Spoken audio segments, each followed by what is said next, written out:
E dimineață, gata, o nouă zi, o nouă poveste.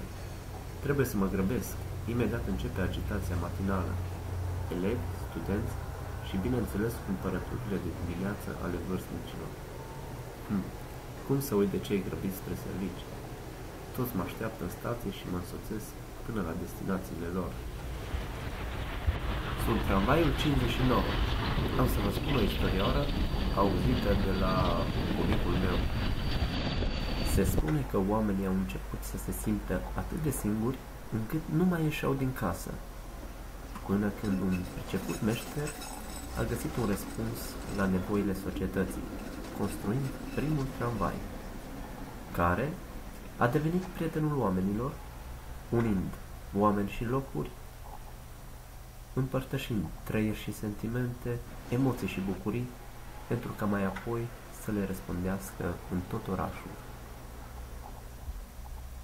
Originile mele sunt departe, în jurul anului 1807, în Swansea, pe vremea împăratului Napoleon,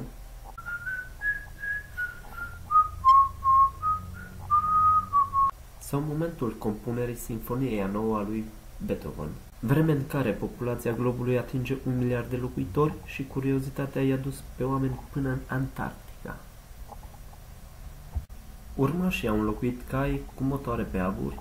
În același timp, Thomas Edison inventează becul, Mark Twain publică aventurile lui Tom Sawyer, iar în Paris se înalță turnul Eiffel și apare părintele blugilor de astăzi. Tramvaiul modern este martor al evenimentelor istorice precum Revoluția bolșevică, primul și al doilea război mondial, apariția filmului și explorațiile cosmice.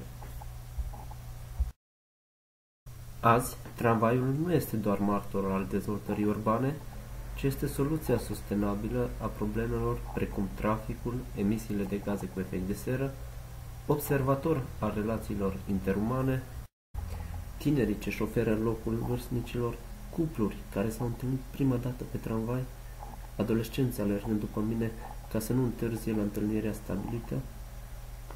Am văzut multe la viața mea, dar cel mai mult îmi plac finalurile fericite și mă bucur când știu că am contribuit la ceea ce va fi uneori nu.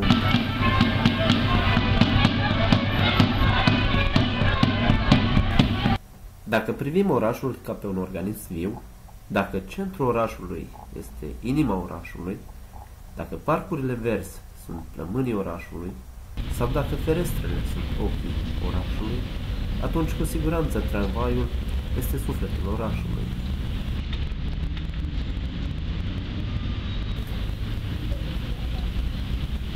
Îmi doresc ca în 2020 sufletul orașului să fie mai curat și mai aproape de oameni. E seară, e ultimul meu drum, ziua mea s-a terminat. Mâine, povestea continuă.